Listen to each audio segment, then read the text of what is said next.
A continuación, nuestro segundo disertante es Alejandro Pisitelli, todo un honor. Alejandro nos acompaña desde el 2001 en Earth Media y bueno, es filósofo, profesor titular del taller de procesamiento de datos, telemática e informática de la carrera de Ciencias de Comunicación de la UBA, un especialista en ecología de medios, una persona que está viendo cómo evolucionan nuestros gustos, ¿no? Nuestras formas de consumir y nuestras formas de pensar. Así que hoy les va a hablar sobre un tema interesantísimo, por lo menos acá me pone Facundo, ¿no? Me dice que en el 2007 tu charla se tituló La vida social de la información, tecnología y deseos. ¿Te acordás de eso? Bien. Y ahora la nueva es cuando las máquinas aprendieron a entender y a sentir. ¿Pa tanto, che? Bueno. Bueno, buenas tardes. Gracias por estar acá. Me acuerdo que hace un par de años estuvimos también en un evento aquí en el primer Congreso Argentino de Humanidades Digitales.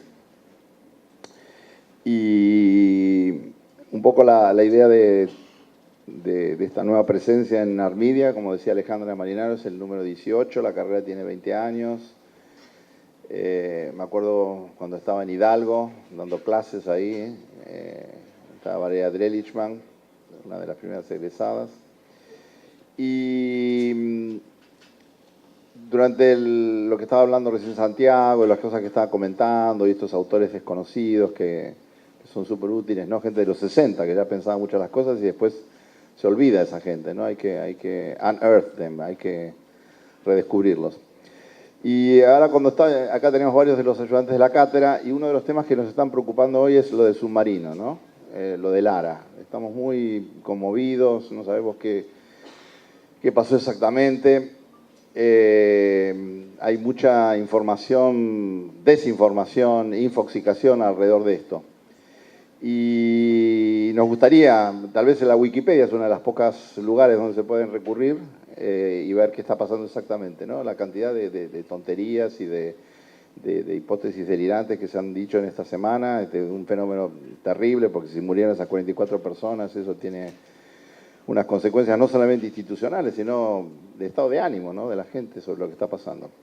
Entonces, en la cátedra este año vamos a trabajar el tema de... Hace muchos años venimos trabajando sobre algoritmos, venimos trabajando sobre filtros burbuja, venimos haciendo prototipos, diseños sobre el tema de inteligencia artificial.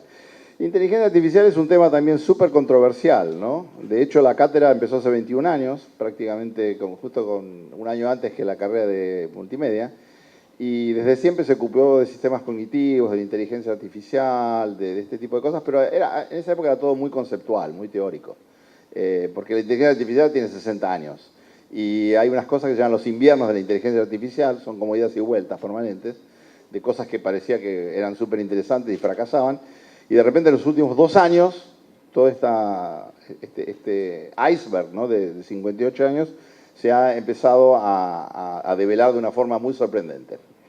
Entonces, nosotros en la cátedra nos gusta pensar estos fenómenos en forma helicoidal, ¿no? O sea, tenemos una hipótesis, nos parece que, supongamos, la inteligencia artificial va a resolver todos los problemas del mundo, de la humanidad, ya está todo hecho.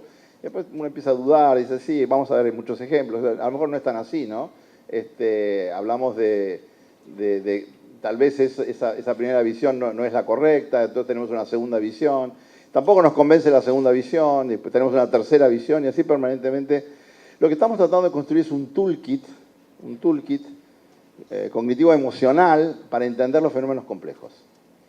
Y para que los alumnos de la carrera de comunicación de la UBA, donde estamos ahora, hace muchos años, puedan acceder a este toolkit. Es una cosa mucho más primitiva que lo que comentaba Santiago, es una cosa mucho más básica, ¿no? Pero que tiene que ver fundamentalmente frente a un problema complejo, lo del ARA es uno de esos ejemplos, y la inteligencia artificial es otra, ¿cómo lo enfocamos? ¿Qué está pasando alrededor de esto, no? Entonces, esto se inscribe, lo del renacimiento de la inteligencia artificial de los últimos 2 años, 3 años, en un fenómeno mucho más amplio que es el advenimiento de la cultura digital. ¿Cuándo nos volvimos digitales, ¿no? Cyborgs o hombres máquinas o... Podemos decir, cuando queramos podemos decir ese número, pero probablemente en el 2007. ¿Por qué en el 2007? Porque en el 2007 apareció el iPhone.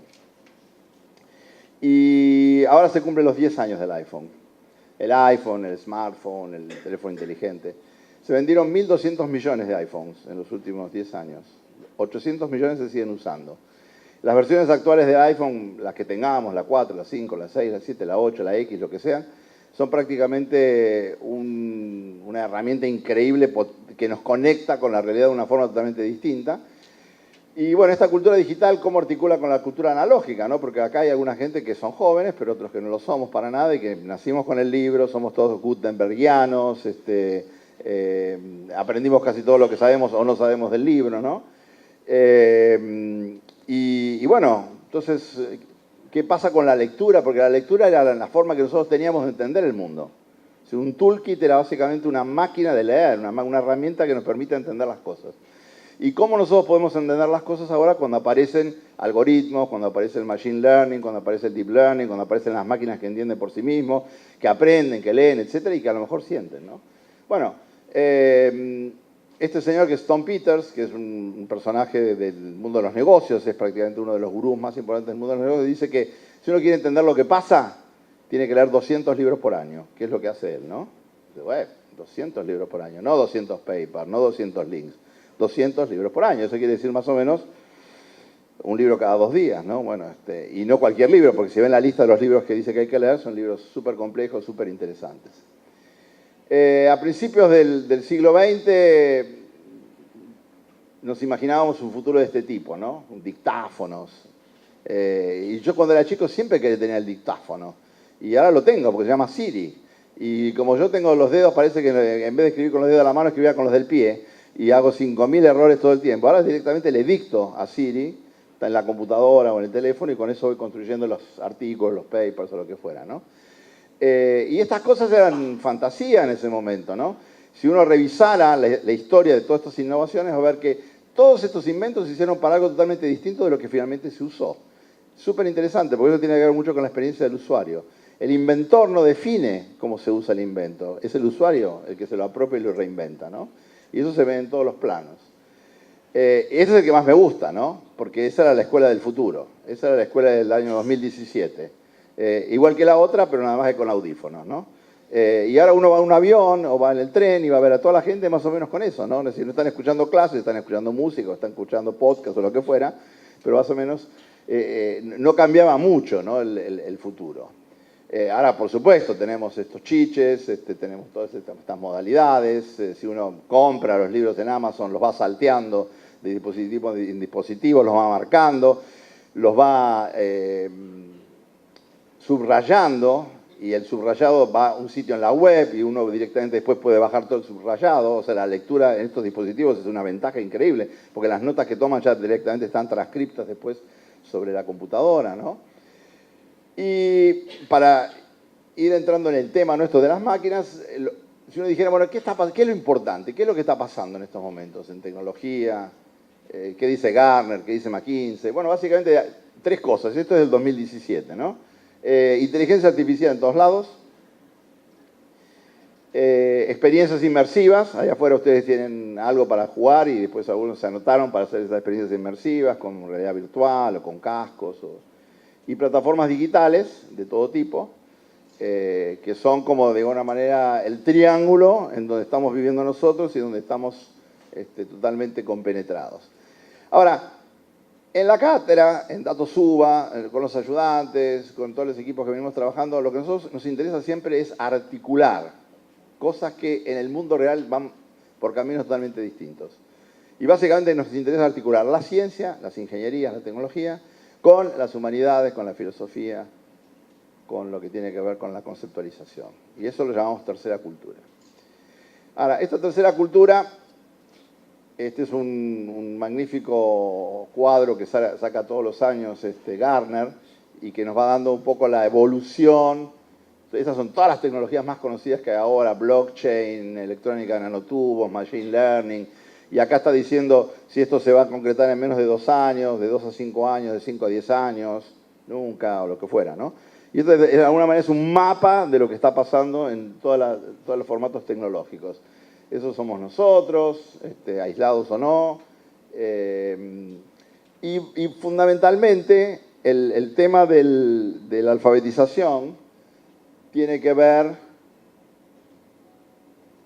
no sabemos con qué tiene que ver porque ahí se quedó, pero tendría que ver. Esto es lo bueno de las presentaciones, ¿no? Que uno nunca sabe qué va a aparecer en la presentación.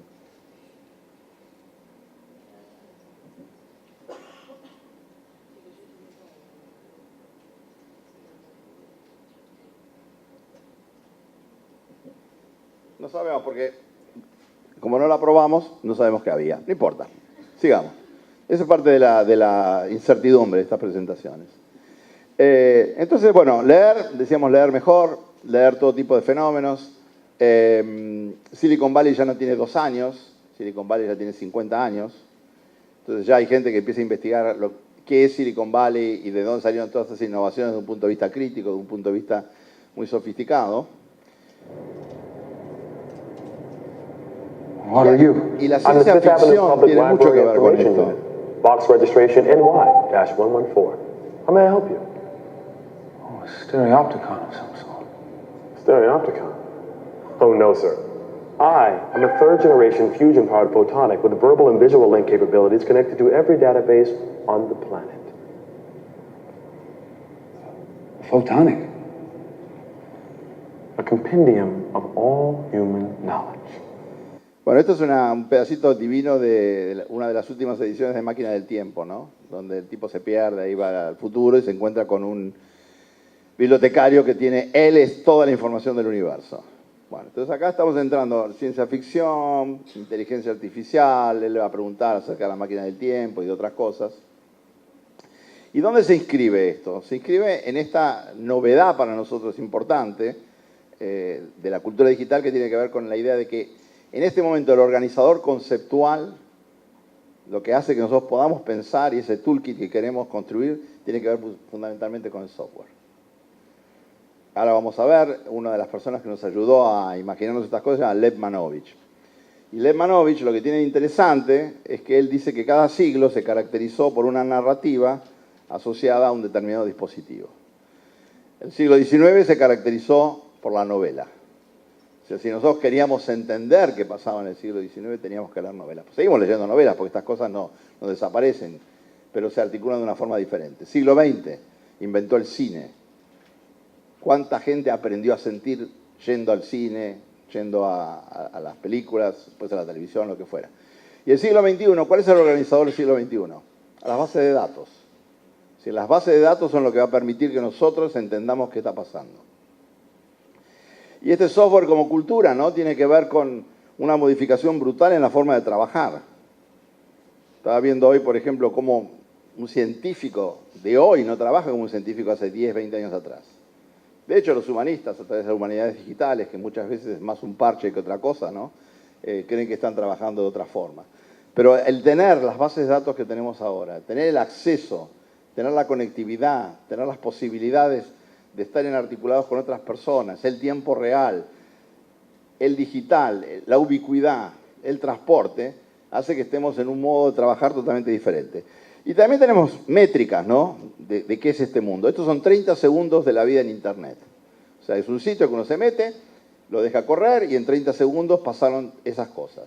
Esas cosas son interacciones, esas cosas son contactos, esas cosas son preguntas, esas cosas van generando una epidermis, de esto hablaba de Eric de Kerkhove hace unos cuantos años, ¿no? Una piel electrónica que tiene que ver fundamentalmente con estas interacciones. Y que es algo totalmente novedoso y es muy potente, ¿no? El tiempo real. Es el último libro de Manovich, ya está sacando otro ahora, es un libro del año 2013. Manovich había escrito sobre los lenguajes de los nuevos medios. Nosotros trabajamos mucho las cosas de él en la cátedra y ahora estuvimos en una conferencia, lo invitamos a una conferencia en México, de la que vamos a decir algo ahora sobre superinteligencias.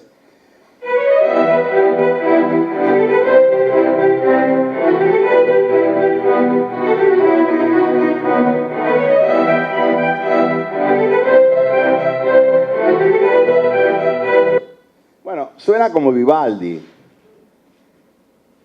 Parece Vivaldi. De hecho, a menos que uno sea un músico profesional, cree que es Vivaldi. Y en realidad es un programa que creó un señor que se llama David Cope, que escucha música, lee música en realidad, y después compone. O sea, eso que escucharon recién no lo compuso Vivaldi, pero lo hizo el robot, el programa de David Cope. Si van a YouTube, pongan David Cope, van a encontrar entonces Vivaldi, Brahms, Beethoven, Bach. Y suena como si fuera... Es una máquina que aprendió a leer música y compone. Probablemente no sea original, probablemente no sentamos el aura, ¿no? Como conocemos ahí en sociales, el aura, el que hablaba Benjamin. Pero sin embargo lo que hace es, para alguien que no conoce y que no es un músico profesional, que no tiene un oído profesional, uno siente las cosas que sentiría escuchando a Vivaldi. Estos son proyectos de Manovich que tienen que ver con lo de las bases de datos, ¿no? Él trabajó sobre manga, sobre bases de datos de manga, son 1 millón de páginas de manga. Acá lo que hizo fue tomar una película, famosa película que es El hombre con una cámara, de Dziga Vertov, y cortó todos los fotogramas, el primer fotograma de cada una de las tomas de la película, y con eso hizo una síntesis que jamás nadie se le había ocurrido, que uno podía hacer la síntesis con el primer fotograma de una película. Estamos viendo una película de una forma absolutamente inédita a través de la base de datos. Acá hizo un estudio sobre todas las tapas del hombre del año de la revista Time. O sea, son productos culturales nuevos construidos a partir de este organizador conceptual que se llama base de datos, que no es la novela, que no es el cine, ¿no? Esto es otro de estos autores, se llama Moretti, Franco Moretti, que hizo otra tecnología que se llama la lectura distante, que es cuando leemos, yo estudié letras un tiempo en la Facultad de Filosofía y Letras, entonces, ¿qué se hacía en la carrera de Filosofía y Letras? Te daban a leer algunas cosas. Me acuerdo una en particular, porque siempre me quedó grabado el nombre, se llama El Carancho de la Florida, de Benito Lynch, ¿no? Y entonces uno lo que hacía, estudiaba el canon de cierta área, y esos eran 5, 10, 15, 20 libros. Lo que hizo Moretti fue, usando a Google como lector, Google leyó todas las novelas que se escribieron en el siglo XIX en Inglaterra. ¿Y cuántas novelas eran esas? 60.000 novelas, de las cuales solo quedaron 200 en el canon. Entonces lo que hizo el robot, leyó las novelas y lo que descubrió es cómo iba cambiando el tipo de novela cada 5 o 10 años, porque se iba agotando el público lector. Novelas regionales, utopía, fantasía, misterios, esos son a lo largo del tiempo, ¿no? En el siglo XIX. De vuelta, nuevos objetos, nuevas observaciones, nuevas distinciones rarísimas, ¿no? Y esto tiene que ver fundamentalmente con esto, ¿no? Exabytes and petabytes of data, and we're looking through that data set using incredibly powerful algorithms to see what we would never see before.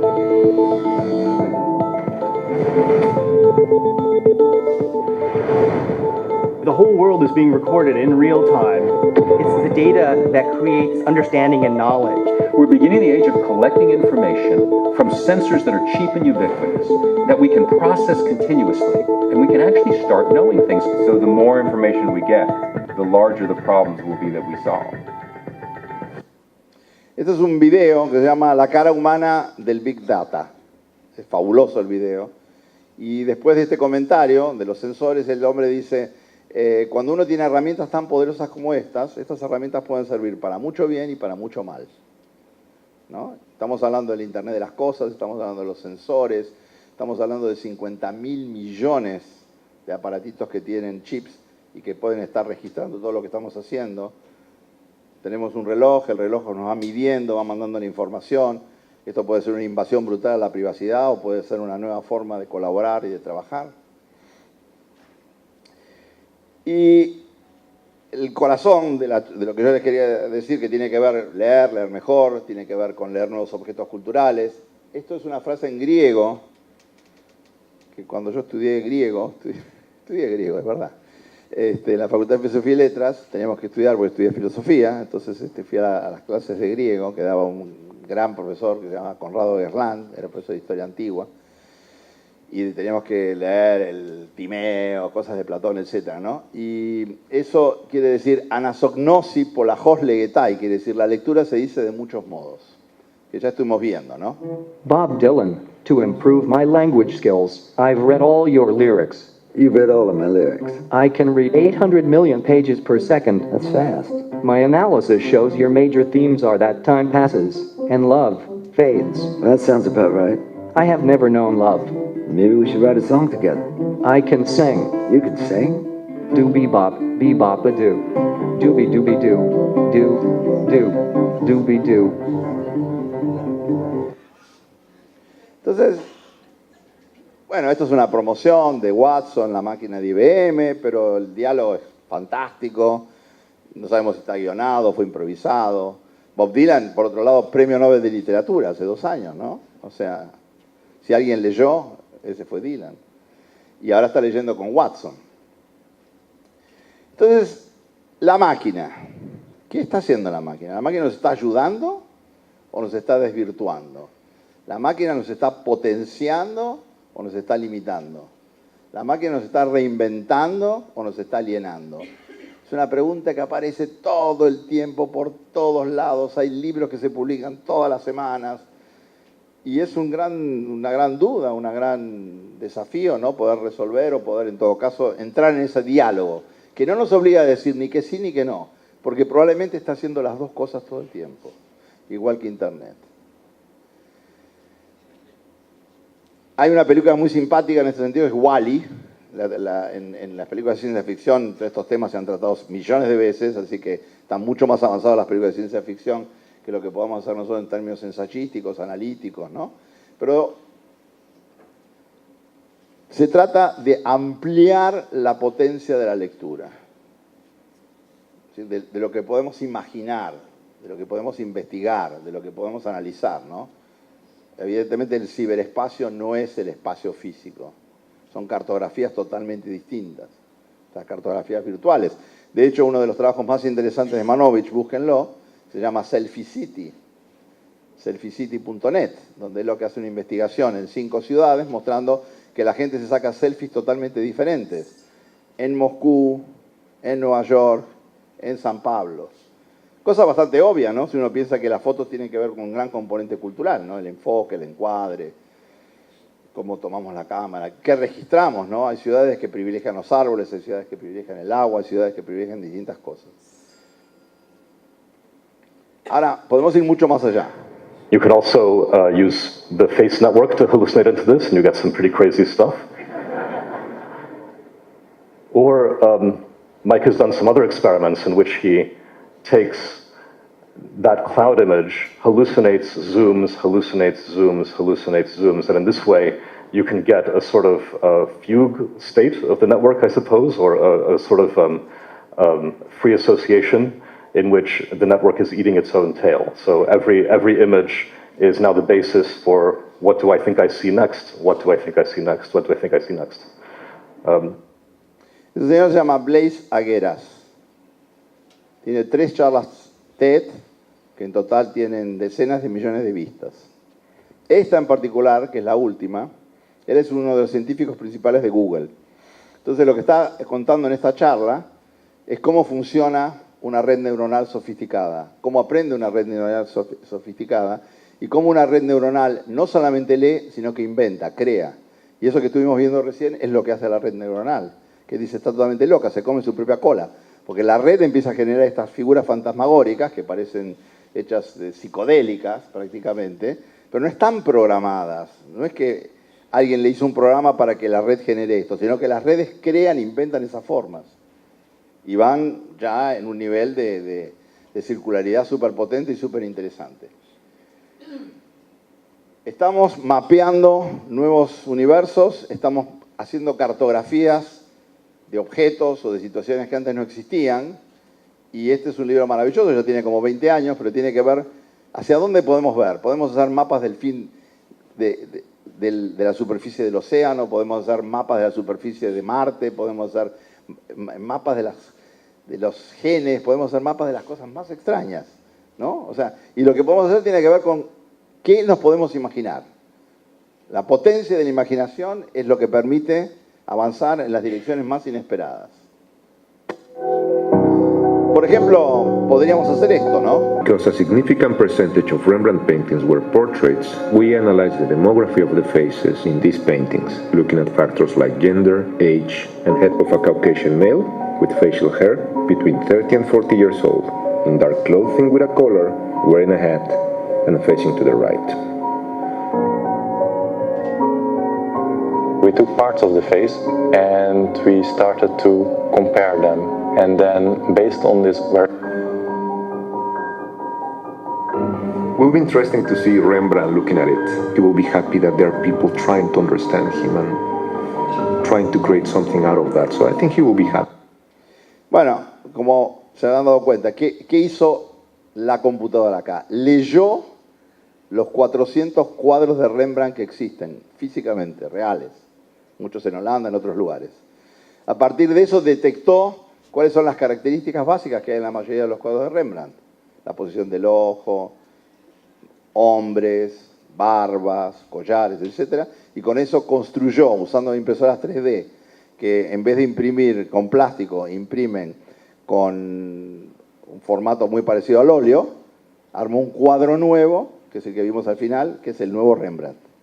Es un video de YouTube que se llama The Next Rembrandt. La computadora leyó, interpretó, analizó, codificó y generó un nuevo Rembrandt. Entonces, esto empieza a molestar, ¿no? O a ponernos contentos, no sé, si uno es amigo de las computadoras o enemigo, no sé. Dice, ¿cómo? Pero lo que era específicamente humano, componer música, lo que era específicamente humano, hacer cuadros, lo que era específicamente humano, soñar, lo que era... las computadoras lo pueden hacer. ¿Dónde estamos? Estamos bajo del domo, es una película que me encanta, una serie de televisión de Netflix, véanla, Under the Dome, súper interesante, porque cae sobre un pueblo un domo que tapa todo, deja dividido el pueblo desde afuera y los de adentro, y se convierte en un analizador social súper interesante. Entonces vamos al corazón del asunto, que es lo que me parece a mí que tiene que ver con estas lecturas helicoidales y con estas lecturas terceristas y con estas lecturas que tienen que ver con la tercera cultura, ¿no? ¿Cómo podemos aumentar la sensibilidad dialogando con la máquina, ¿no?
Emiratos Árabes, Qatar.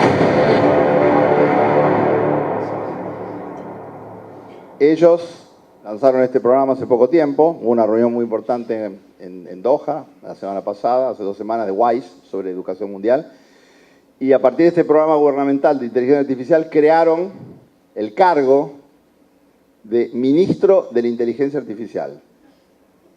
O sea, ya tienen un ministerio de la inteligencia artificial en los Emiratos Árabes. Entonces, cuando uno habla de inteligencia artificial, cuando uno ve estas cosas, mucha gente se preocupa. No sé si vieron que salieron un montón de informes sobre los riesgos que esto tiene para el trabajo, sobre los riesgos que tiene para se van a terminar los trabajos rutinarios, los trabajos simples, etc. Hay mucho más hype, hay mucho más ruido que lo que realmente está pasando. Pero es cierto que cualquiera que haya visto algo de películas de ciencia ficción sabe que no solamente se podría terminar el trabajo, ¿no? Se podría terminar todo. De hecho, la serie Terminator es un buen ejemplo de eso, pero también de la resistencia humana si eso ocurriera, ¿no? Ahora, hablemos de números, hablemos de dólares constantes y sonantes, ¿no? Esas son inversiones en empresas de inteligencia artificial de los últimos años.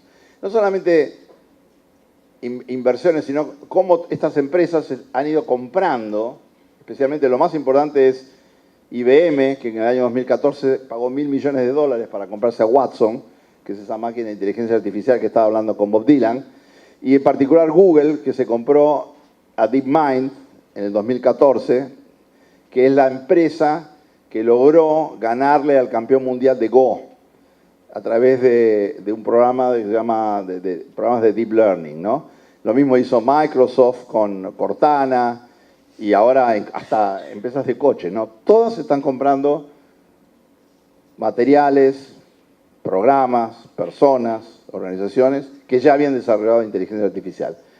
Esta presentación está en la web, así que si buscan a través de ArtFest Media o la arroba sobre ArtFest Media o la arroba sobre mi nombre, van a encontrar la presentación y van a poder ver esas cosas en detalles.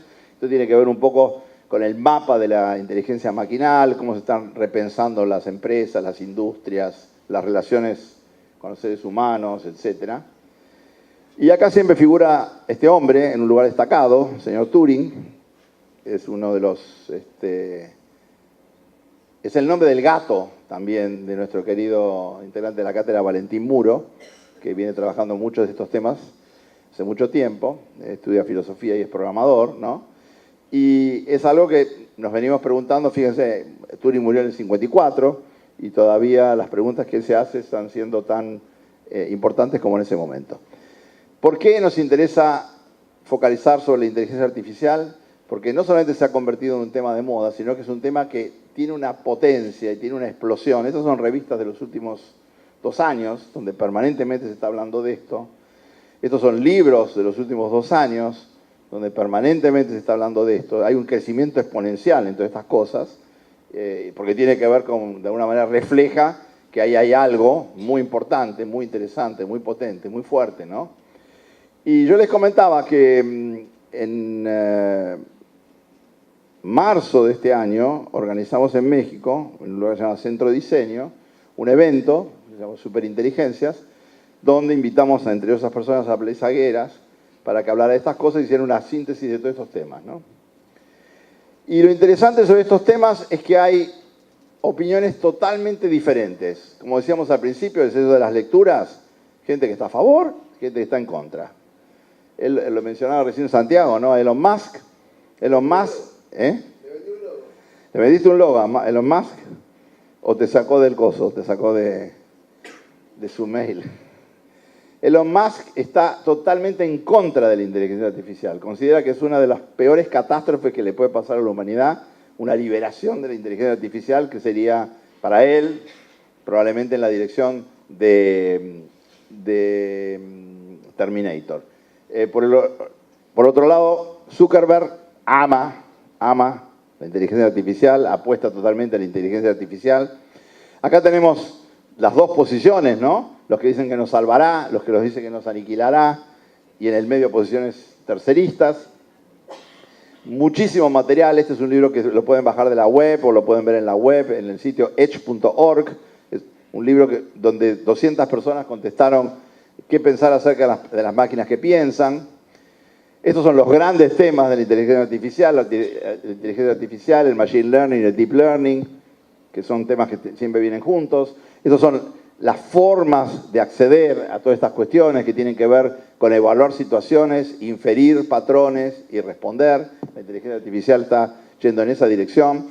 Esta es una etapa que me encantó de la revista Time, ya tiene un par de años, pero es fantástica, sobre el año en que el hombre se convertiría en inmortal. Y esto es un ejemplo de un algoritmo que lee los labios y que puede imitar la voz de cualquier persona.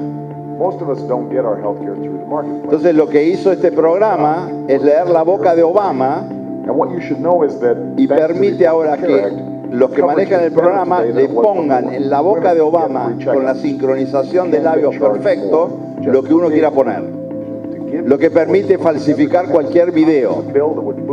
Lo que permite de ahora en adelante es imposible saber si un video es verdadero o falso. O sea, de vuelta ejemplos de la inteligencia artificial. Morgan was our little breakthrough. It exceeded our wildest expectations. Here you have the whole of the Morgan movie, and you can see where action is taking place at the different moment of the movie. And this is how Watson actually extracts. Esta es una película que no se conoce mucho, pero es fantástica, se llama Morgan. Pero lo que está contando ahí es que hay una máquina que leyó los momentos emocionales de la película, que son esos picos, y hizo el tráiler de la película.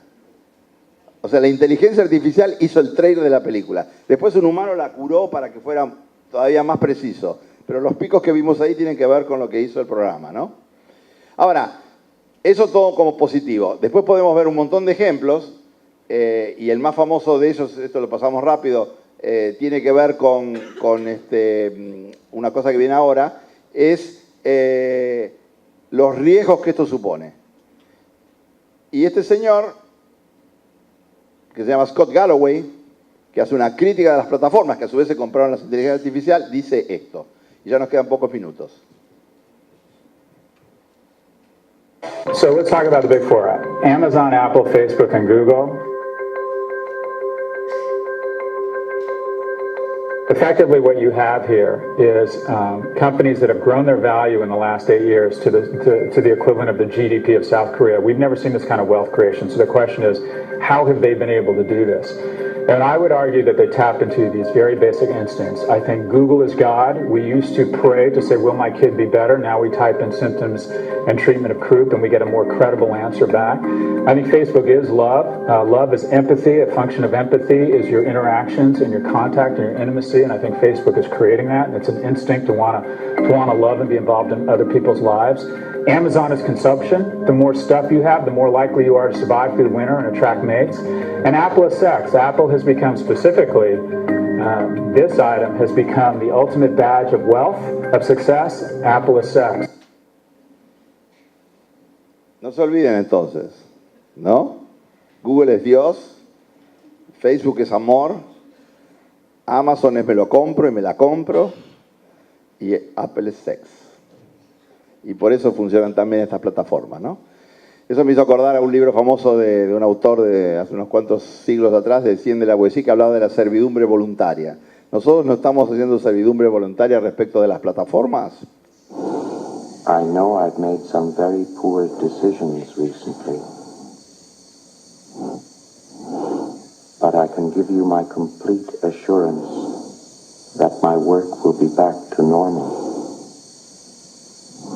2001, película del año 67, cumple 50 años ahora. And confidence in the mission,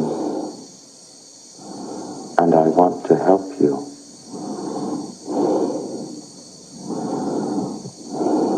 Dave, I'm afraid, Dave. Dave, I am afraid, Dave. ¿Cómo? ¿Una computadora puede tener miedo? ¿Puede tener miedo a una computadora?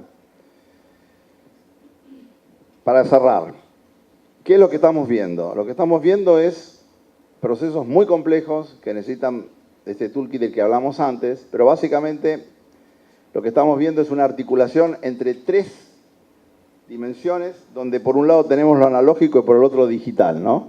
Las máquinas y los seres humanos,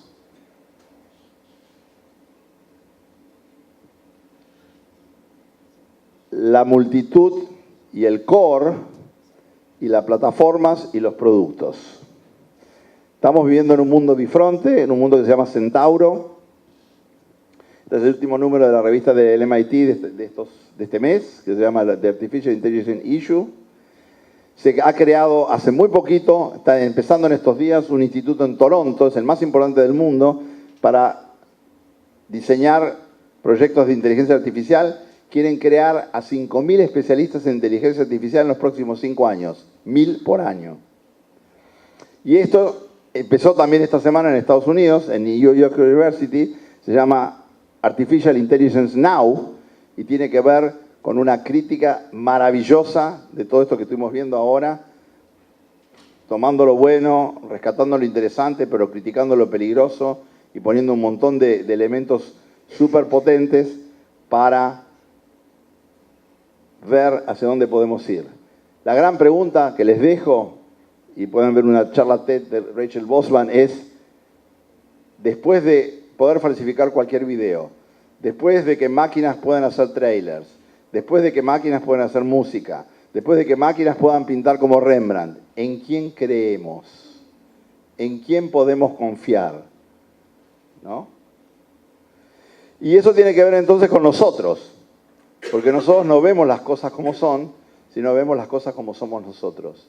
Y si nosotros no tenemos ese toolkit, si no podemos pensar esta complejidad, si no podemos salirnos del relato, de la grieta, si no podemos salirnos de esto o lo otro, y podemos tratar de pensar por fin esto y lo otro, vamos a tener grandes problemas. Las cosas se pueden ver de otro lado, ¿no? Me compré un dron, me encantan los drones. Entonces me veo desde el dron ahora. Y busco al gato con el dron también, ¿no? Ese chiquito que está ahí es Valentín Muro, el que tiene su gato Turing. Bueno, eso habla sobre la humanidad. Gracias.